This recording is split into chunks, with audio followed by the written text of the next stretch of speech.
Welcome to In the Arena, where politics and policy come alive. I'm your host, Mindy McAlindon, and we're diving into the issues, the power plays, and the strategies that shape our world. So whether you're a political junkie or just curious how things work, this is the place for you. So get ready to jump in the arena. Joining me today is Representative R.J. Hawk. This man knows his way around the airwaves as well as the halls of the Arkansas Capitol. He is a former radio personality, a real estate expert, and now a rising leader in the Arkansas House of Representatives. He represents District 81, which covers parts of Saline County. He tackled major issues from transportation to NIL this session. So please welcome to the show Representative R.J. Hawk. Welcome, R.J. Hey, how are you? I tell you that was a very proud intro, I guess. I don't have very many people that introduce me like that, but man, I'm great to be on the show. Hey, I got your back. You know that. I know, yes. I always find it hard to listen when people read my bio, right? I'm always like, You know what's crazy is that over my career, I've spent a lot of my time as an MC for events. I still do a lot of MC work, and I'm always reading other people's bios. Like I'm always talking about other people, or if I'm on the radio or on TV, I'm always wanting to learn more about people. And so it's a little bit different whenever I'm in the chair and somebody's doing that about me. It's just, you're just like, oh, okay, that sounds a little bit different. Yeah, it sounds a little pompous when you read it out loud. I know it, right? But it's all right. But you deserve it because you have done a lot. So let's first talk about your radio career. Tell me a little bit about what got you into broadcasting and what happened. Well, so, I'm a kid from Texas originally. So a little town called Athens, Texas. And when I was in school, my best friend and I, we were hell-bent that we were going to be police officers. That was our thing.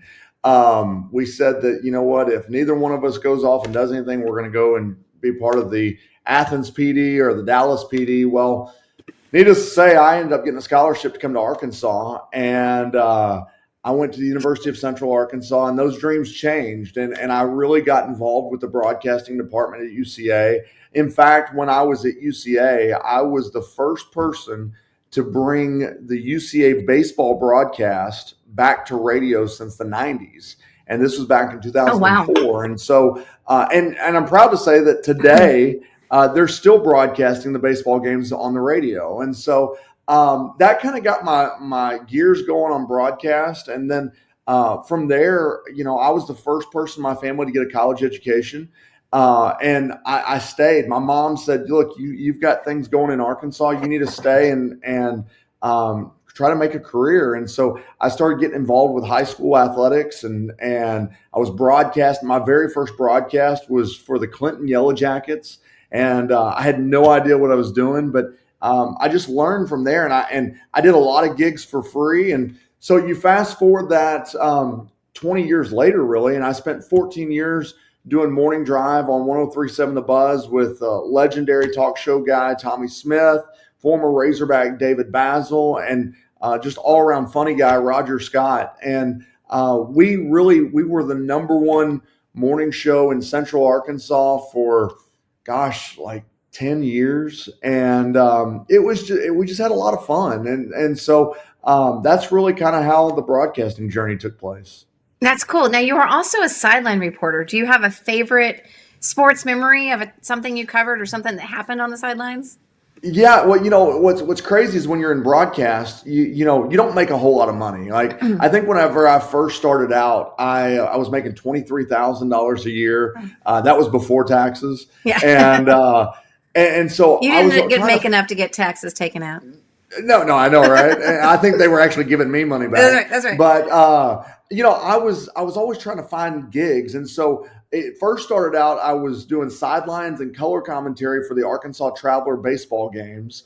Then I was doing color commentary for 8 years for Henderson State football. And then one of the proudest moments was whenever I got the phone call to be the sideline reporter for the UCA Bears. Oh, nice. And my alma mater, where I went to school, and I did that for 4 years. And man, we went to some cool places. I remember the very first year that I did games, the University of Hawaii was on the schedule. And so they flew us to Hawaii, and I mean it was a big time setup, Division I football, and I was calling games Yeah. against the University of Hawaii, and what that allowed for me to do though was then I was able to do games on ESPN. Like I picked up some local regional games doing sideline work and play-by-play work on ESPN, and then also over the last 14 years, I've been the lead voice for all the high school state championship games on Arkansas PBS. That is very cool. And so it's a big leap to go from being a sports reporter and sports announcer to going into politics. So what kind of made you want to make that jump? And then we're going to talk about your first race. Yeah, so I was not a political guy. Like my family, they were very conservative, but we didn't have anybody in our family that ever ran for politics.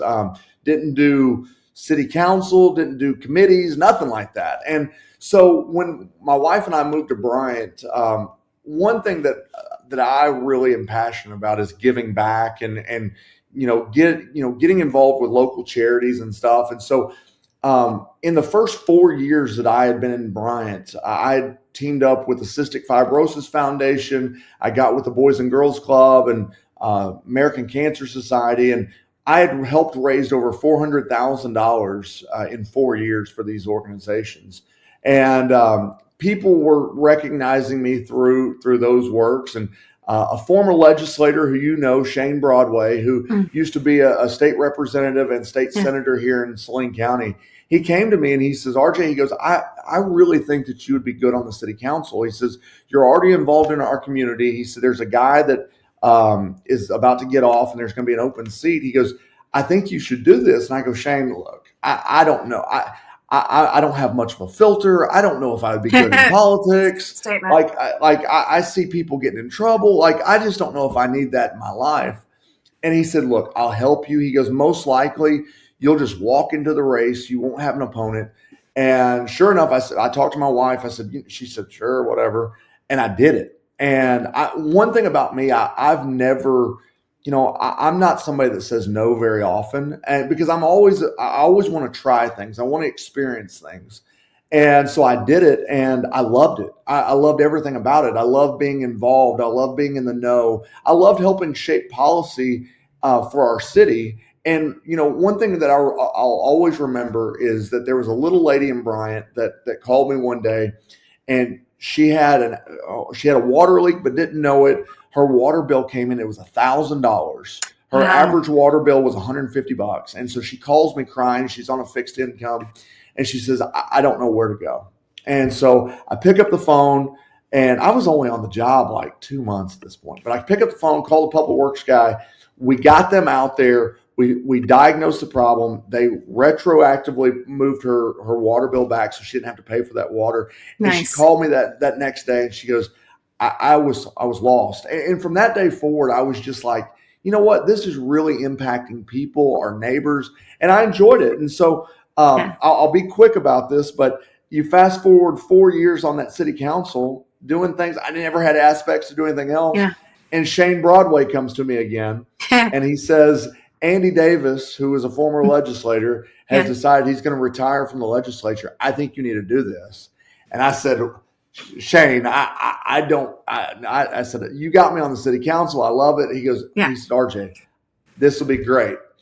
So I said, okay. Went through the process with my wife, and I went in to run. I thought I was going to get through with no opponent. And then lo and behold, a guy by the name of Keith Brooks comes around. So, no, you have to now finish the story. This is okay. So in 2020 was when this happened, and Keith and I didn't know each other. I mean, I was on the radio. Keith was an insurance guy. And one thing that I take pride in is that I have never run a negative campaign mailer. Mm-hmm. Never. And I don't want to. I've had people run stuff against me. I just don't do that. Right. And so, Keith and I met at a Saline County Republican meeting, and early in the process, and we both looked at each other and said, if you don't run a negative campaigner against me, I won't run one against you. We both made that truce on the very front end. And I was like, okay, cool. Sounds like a plan. So we run. It's a hard fought race. I mean, we both walked 6,000 houses Yeah. because at the time the district went from Bryant all the way to Bigelow. So if you're Okay. familiar with the area, Yeah. it went through Chenal and Little Rock and up to the Bigelow area. And so I mean, I put 7,000 miles on my truck. I mean, like I'm into this thing, and being a former sports guy, like I'm really competitive. So like I'm Yeah. in it to win it, right? This is your Super And Bowl, buddy. so yeah, no, really. And so we get to election night, and election night happens, and I've got a little party going on, and um, my it was about 11 o'clock at night. I get a phone call from Bill Vickery, who was my campaign person at the time. Okay. We got the Saline County results in, and we were a dead even tie. Oh, wow. Right. Yeah. And so we're waiting on Pulaski County, and 11 o'clock, my campaign guy calls me, and he goes, "Man, it's just too close to call." I said, "Okay, well, sounds good." Well, 5 minutes later, I get a phone call from then Governor Asa Hutchinson, and he says, "RJ, congratulations, you've won your race." And I said, "Governor," I said, "I appreciate it, but that's news to me." I said, he said, "Well, I'm looking on the Secretary of State's website right now, and you've got a green check, and they've called you the winner." I said, "Great, this is awesome." Yeah. So I go and tell everybody in the party. I mean, we've got 100 people over there. I tell everybody, I say, "Hey, look, we've won. Congratulations." Everybody's got their phone out, is putting it on Twitter and Facebook and everything. And then at the strike of midnight, I get a phone call from the Pulaski County election commissioner that goes, "Hold everything. A box of ballots has come in because they did paper ballots. A box of ballots has come in. We think that you're in there. We can't say that you won." And I go, "Okay, well, sounds good." So at 1:30 in the morning, they call me back and they say, "You've lost by 27 votes." And Unbelievable. I'm thinking, "Oh my gosh, like this is wild. Like Yeah. I can't believe what's going on." And so we go through two recounts because it was separated Wow. between two counties. Yeah. And I ended up losing by like 7 votes. But 7 a long votes. story, 7 votes is what I ended up losing by. But the day after the last recount, Keith told me, he goes, "Hey, would you mind coming to my office?" He goes, "I'll get lunch. You tell me what you were wanting to do, and then we'll kind of compare notes." I was like, "Yeah, sure." So I went to his office in Benton, and we talked, and we spent 4 hours sitting in his office just talking about things that I wanted to do. And we stayed in contact throughout that legislative session. He kind of gave me a behind the red curtain, Yeah. what was going on and everything like that. And I kind of put in my head, I was like, "I'm never doing this again. Like, this was the worst loss I've ever taken." Oh, such a And roller coaster. yeah, and so you fast forward to 2022, and I'm on my way to do a ball game for UCA in Alabama. We were going to play Alabama Birmingham, and I'll never forget. We're driving through a driving rainstorm, and I've not thought about politics at all. And my phone rings, and it's Keith Brooks, and I pick it up, and he says, "You're in, aren't you?" And I said, "For what?" And he said, "Well, they just did redistricting, and they drew a new district in Saline County, and your house is in that district." I said, "You got to be kidding me." I said, "No, Keith, I'm not." He said, "RJ, you beat me by 80% in Saline County." He goes, "I really think you should do this." And he goes, I told people, he goes, "I would never endorse anybody for a race unless it were you." I said, Wow. I don't know. So I said, "Let me call my wife." Well, I called my wife, and she said, "Are you kidding me?" I said, "I don't know. It's kind of a crazy idea. I'm in a driving rainstorm right now." Well, long story short, by the end of that football game, I had decided that I was going to run for office. And the next thing, the rest is history. And I won convincingly. I think I won with like almost 70% of the vote. And here I am I as love it. And you and I legislator. came in the same class. Yeah. So you just got reelected to your second term. Yeah. And And you know what's so crazy is that you and I were vice chairs of the freshman caucus we were together. vice chairs of the freshman caucus. Yes. That was Hmm. fun. So you were going That to was, run for vice chair. And then I had some friends who decided we need female representation. So they nominated me, and you and I just looked at each other. I mean, like, because we didn't know each other. We Like, didn't know each other. Our first interaction, I think, was at that meeting. It was. And we were just, and I think we both looked at each other like, we can both do it. Yeah, that's exactly right. It was perfect. It was perfect. I knew then we had a good friendship ready to go. So Yes. that's awesome. So let's talk about your freshman year or your freshman session. There's so much to learn, right? Drinking from a fire hose. What was the biggest surprise for you?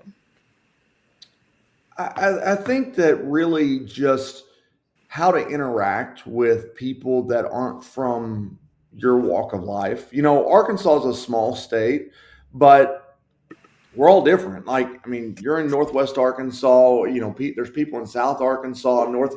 We all do things differently. Like we're all Arkansans, but just the way that we interact and the way we think about things is kind of was the shocker for me because, you know, I kind of felt like, you know, we're in Arkansas and we kind of have, you know, we're both Republicans and we kind of have a similar way of thinking and doing things, but and we do when it comes to, you know, abortion or taxes or things like that.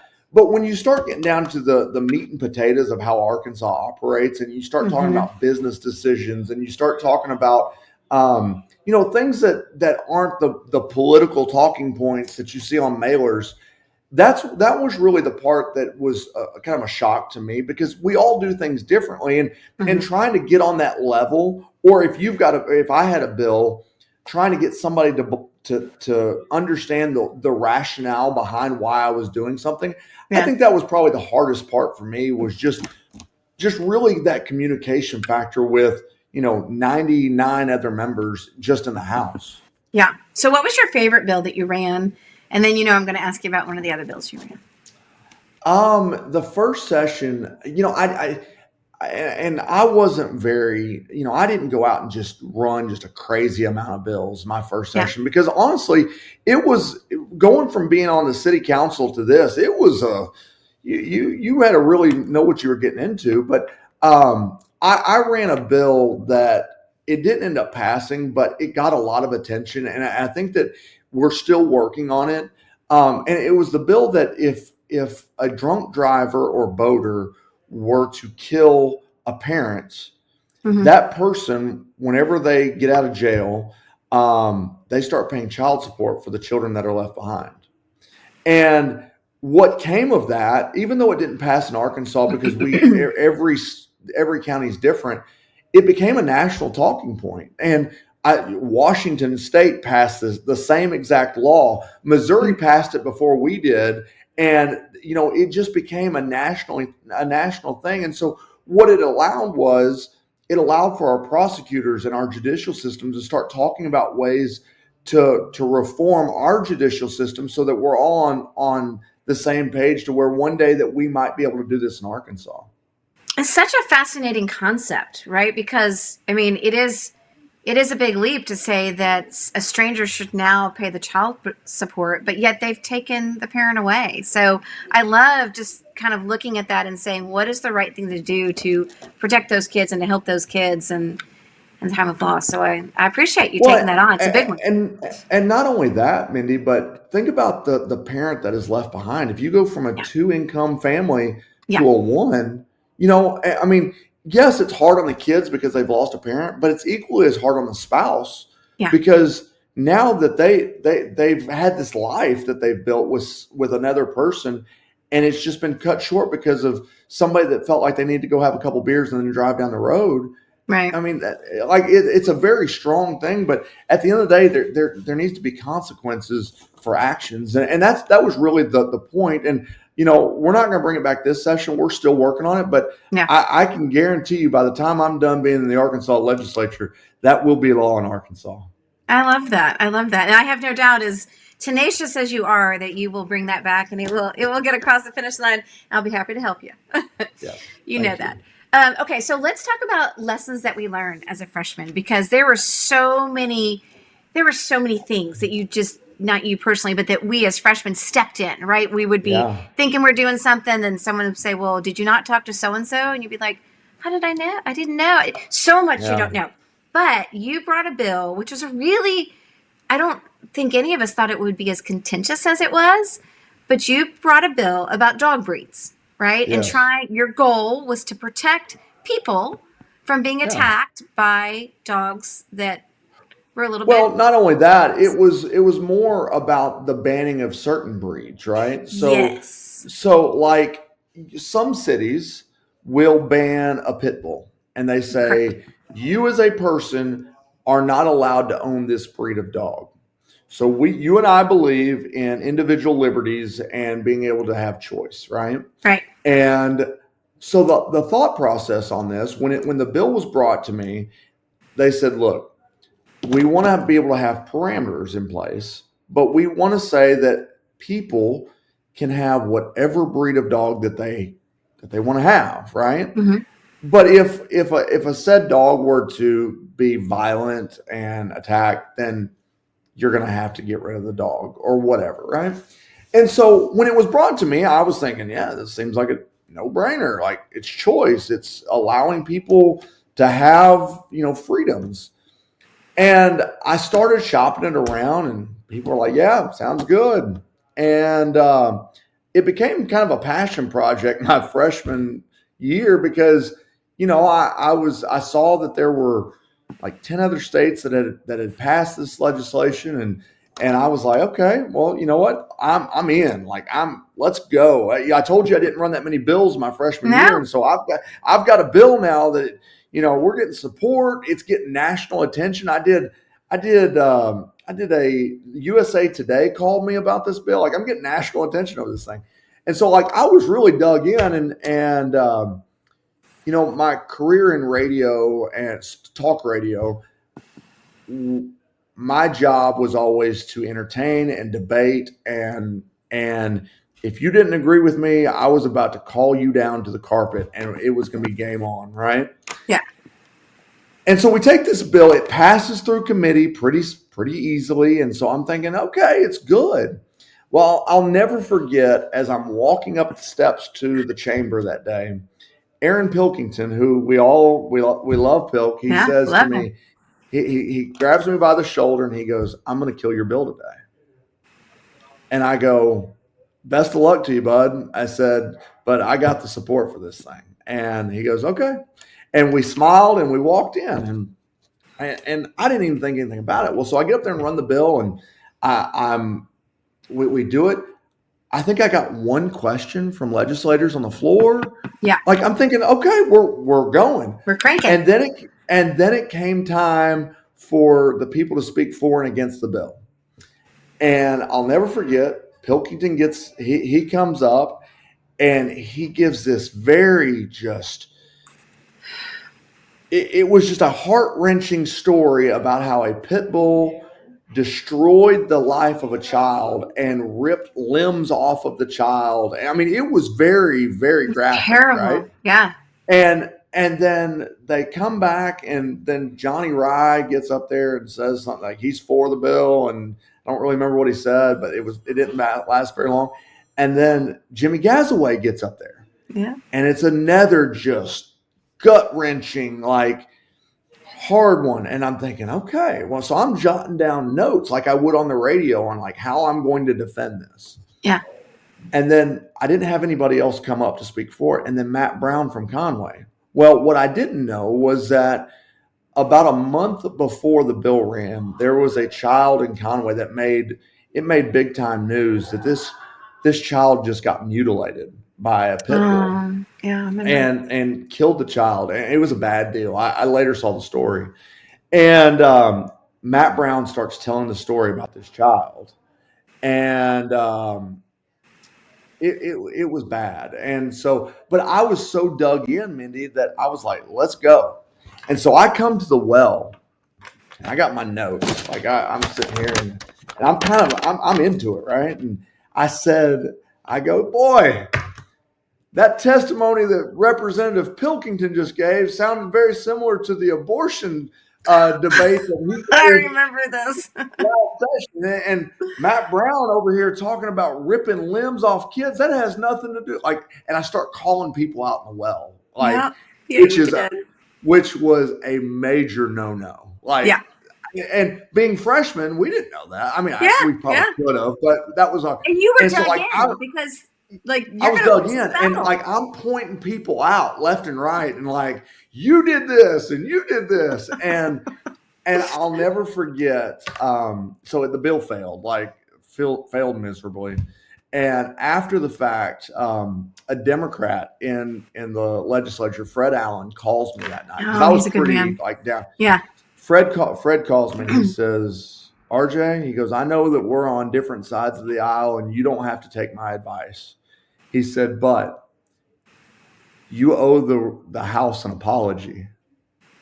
And he says, "I think it will do you a good in the long run to get up there and do a point of personal privilege and apologize to everybody." And I go, "What? What do I need to apologize?" Like, Yeah. and he goes, it'll work out better for you in the long run with future bills if you do this." And I said, "Okay."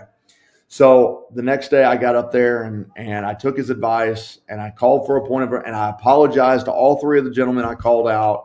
Yeah. And that after I got done, I had almost every legislator in the House came up to me and says, it took a lot to get up there and do that, and they commended me for it. And so, but Yeah. I got to give Fred Allen, Fred's the one that called me and told me to do that, Yeah. but it's life lessons, it's lessons that we learned from that freshman year. It so is. And I will say, Fred Allen is probably one of the greatest men in the chamber. He is a Christian, solid, classy man. I really, really respect him and his opinions, even if we don't always agree on policy. I agree. Okay, He's level-headed. He is level-headed. All right, I'm dying to talk. I'm sorry, I get long-winded. You know this. This must be why I do too. I'm on the radio. I'm sorry. I do as well. But I wanted, before we wrap this up, I'm dying to have you talk about NIL, your raffle bill. Yeah. And so we're going to go just a smidge long. But tell me about first of all, your opinion on NIL in college, and NIL in high school, which we don't have yet, but it feels like it's working its way down, and maybe in just a couple minutes.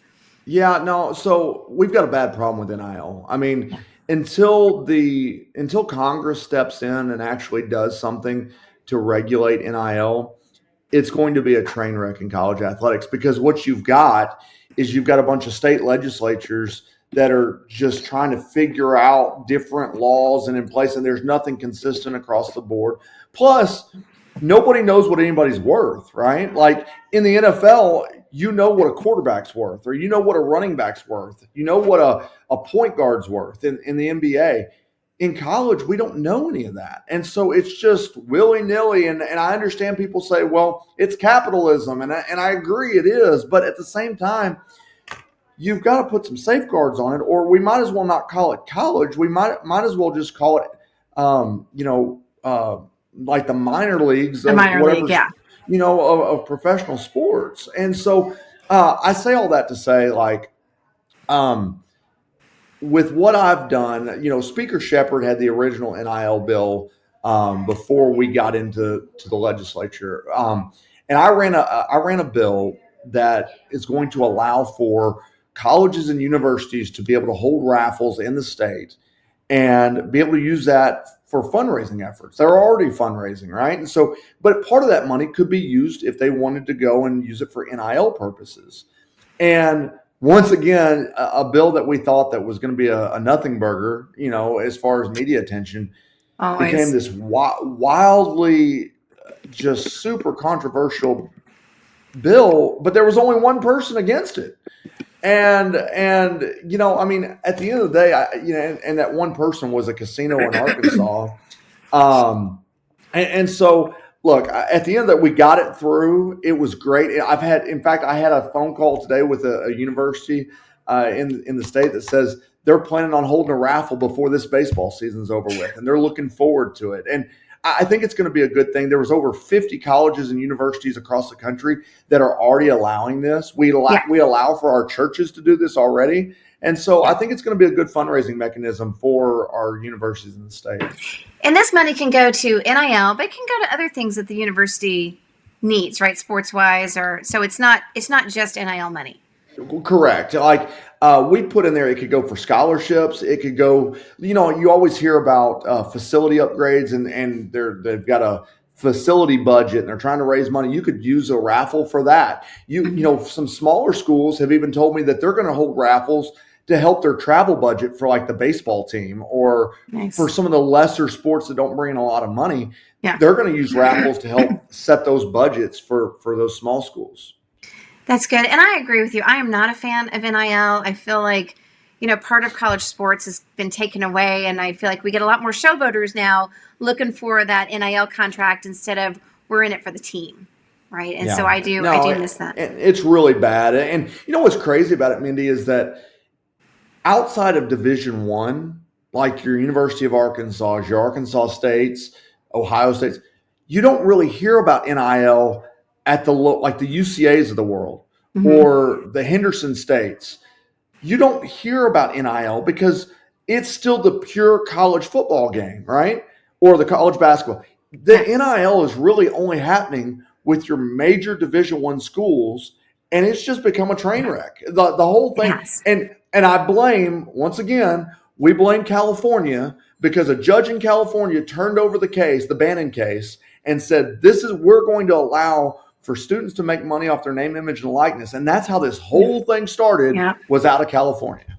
Yeah, it's crazy. It really has changed the face of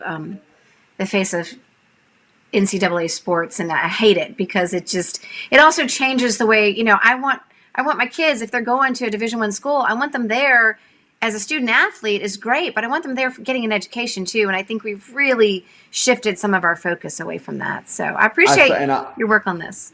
I know that we're running out of time, but I saw a quote the other day, and this just kind of sums up NIL altogether. The quarterback, Ewers, who is at the University of Texas, who's about to go into the NFL draft, he was being interviewed by NFL coaches, and they said, "What was your GPA in college?"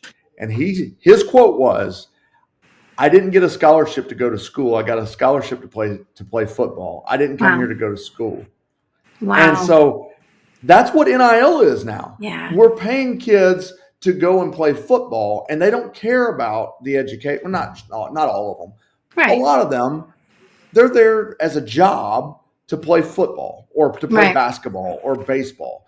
And, the narrative has changed, from a scholarship. Now it's, let's go get this kid a Lamborghini and $1 million to play football. And they're switching schools all the time, right? So there's no consistency. There's no loyalty. I mean, how much pride do you take in UCA? And I take in my alma mater, which was Vanderbilt. I mean, we're not the best football team, but I still get excited and cheer them on. And you're losing a lot of that too, I think. So, all right, let me wrap up real quick. So a question I always like to ask at the end is either what is your proudest moment so far as a state legislator, or what legacy do you hope to leave in Arkansas politics? The proudest moment, and it has nothing to do with policy. And it's nothing that you're ever going to put on a campaign mailer or anything like this. It's just something But last session, I was sitting in my office in the basement, also known as a cubicle at the time. And I get a phone call from a gentleman that he was a veteran. And he said that he goes, I moved here a year ago from Tennessee. And he said, I've been trying to get in the VA for 6 months, and they keep moving my appointment, and I can't get in. He goes, I'm on the verge of killing myself. And I didn't know what to do at first, but French Hill and we became really good friends because he does a lot in Saline County. And all I thought to do in the moment, I kept the guy on the phone and I said, don't go anywhere. And I had one cell phone here and I had my other cell phone here, and I'm calling French on his cell phone. And French was walking into Congress, and I told him the story. He stopped what he was doing, and he made a call to the VA right then and there. And within 1 hour, we had that gentleman in the VA getting his medicine that he needed. And I always think back to the job that we do. Everybody sees the policy that we put out, the stuff, but nobody sees the stuff behind the scenes that we're able to do. And for me, the proudest moment was being able to go and help that man that I was his last lifeline to call to try to get help. And we were able to get him into the VA because we as state legislators, we don't have that pull to get the VA Yeah. to open up their doors. But the fact that we were able to make the connection, I was able to make that connection with French and get that done. That was a pretty proud moment for me. Yeah, that's a tremendous story. I'm so glad you shared that. And that truly is I think the best part of being a legislator is being able to help the individuals with their problem, their need. But your clearly was an amazing story. Yeah. Thanks for sharing. RJ, it has Absolutely. been such a pleasure to have you here today. I really appreciate you taking time and joining me. Absolutely. I appreciate you, Mindy. And one day I'm going to be big enough to where I'm going to have my own podcast and I'm going to be in the arena with Mindy again soon. I love it. All right. You have a great day. Hey, you too. Thank you. Oh, well, I hope you have enjoyed our conversation with RJ Hawk today. He has shared his journey from broadcasting to city council into politics and how all of this has kind of shaped his view of Arkansas politics and how he does legislation. Excuse me.